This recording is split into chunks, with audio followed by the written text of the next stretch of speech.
everything, or to become a god? To stand with us, or against us? MMOs have long lingered under the tutelage of Tolkien. Sci-fi and superheroes have sometimes had their day, but Dirks and dragons still rule the roost. The Secret World champions a modern-day horror setting, while also attempting to break some boundaries by introducing puzzle-solving mysteries. It's open season on whatever's got no right to walk or crawl here. Should this secret be kept quiet, or will this occult sideshow achieve mainstream status? On my terms, not yours.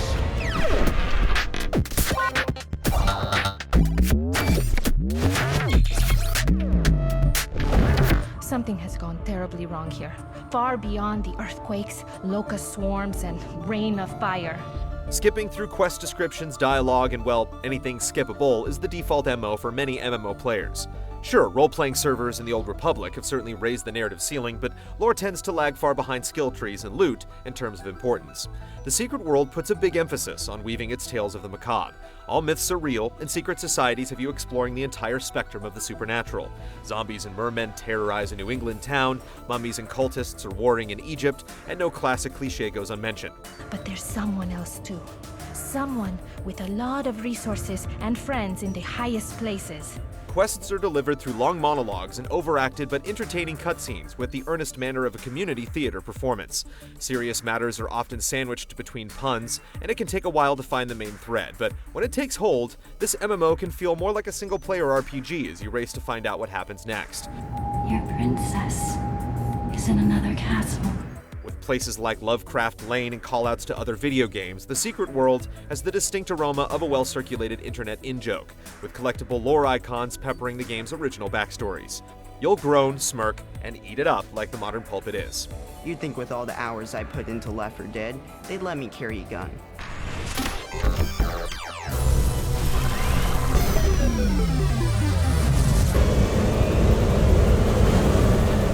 With the buzzing of magic bees, you awaken, filled with a magic ability offered to one of 3 secret societies. Create a young Adonis or Aphrodite, join the group that floats your boat, and start investigating the paranormal. The Secret World would like to make you think it's broken from tradition with no levels or classes, but in actuality these tropes have been tied to weapons, and acquiring experience to unlock different skills feels suspiciously close to traditional leveling. The gear fetishism so prevalent in many MMOs is muted in the Secret World. You'll still strive for better equipment, although the weapons are modestly adorned, and talismans, standing in for stat-improving armor, offer no ornamentation at all. No. Too much visibility on the street. They're listening. They're always listening. The clothes that your character wears can be purchased with in-game currency, real-world cash, or earned from specific quests. Showing off your fashion sense through pret-a-porter duds is a nice touch, even if it doesn't broadcast your baller-level stat development. It's the quests that make the Secret World shine.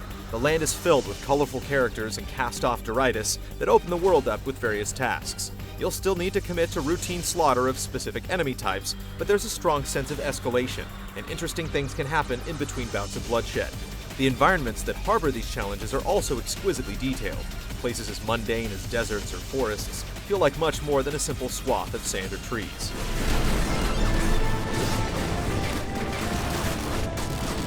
PvP has the 3 factions duking it out in one persistent war zone and 2 smaller arenas. The ongoing war can strangely feel like running laps to capture points, sometimes avoiding the other factions entirely, while the arenas favor straightforward en masse onslaughts. There's some competitive fun to be had, but this aspect of the game lacks polish and generally feels like an aside. With no PvP in the story zones, this is as good as it gets. The only other options are the under-attended free-for-all fight clubs found in each hub.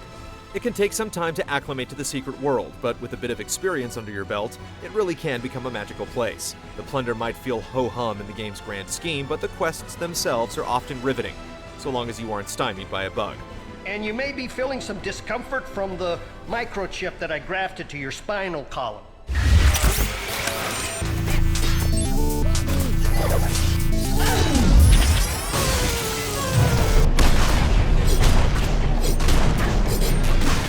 Funcom's marketing department would have you believe that the Secret World's combat is a new beast, where quick reflexes will save your butt. In practice, it's still the steady rhythm of button presses as standard attacks bank energy for power attacks and ability cooldowns expire. There's a dodge ability to use when enemies telegraph their uber attacks, and physical proximity comes into play on occasion, but while it's engaging, it's hardly revolutionary. Abilities do tend to play off each other in interesting ways, so exploring various skill combinations can be fun, though it can take a while to decode the game's stats and terms for something that really gels. Connect the dots. There's often just a little more than meets the eye in the secret world. More complex missions will have you using items to break up combat, and stealth expeditions asking you to avoid it completely. Even small side jobs, often triggered by examining particular objects in the world, will feature some sort of twist. The instance dungeons focus on challenging boss battles that exhibit a puzzle-like nature and reward success with some of the game's best equipment. Investigations are where the real brain-bending takes place. Esoteric knowledge and math skills come in handy with an in-game web browser letting you research Bible verses and other clues. There's a smidge of grunt work involved, like decoding Morse code, but for the most part, the puzzles are devious and fun. I didn't actually expect that. I had thought you were dead. Beyond the brain power needed to solve the puzzles, there's surprisingly a little bit of Mario in the mix. Jumping is no longer just an impish impulse while running from point A to B. The secret world asks you to look before you leap with a carefully timed jump from time to time.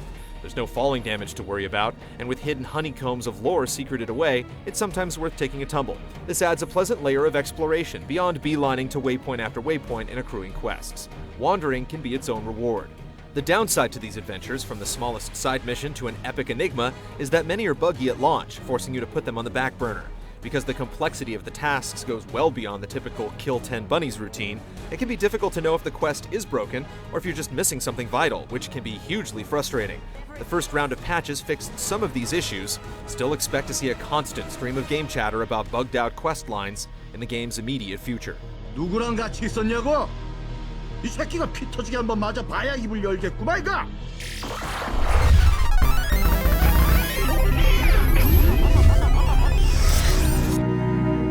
This is the Hollow Earth.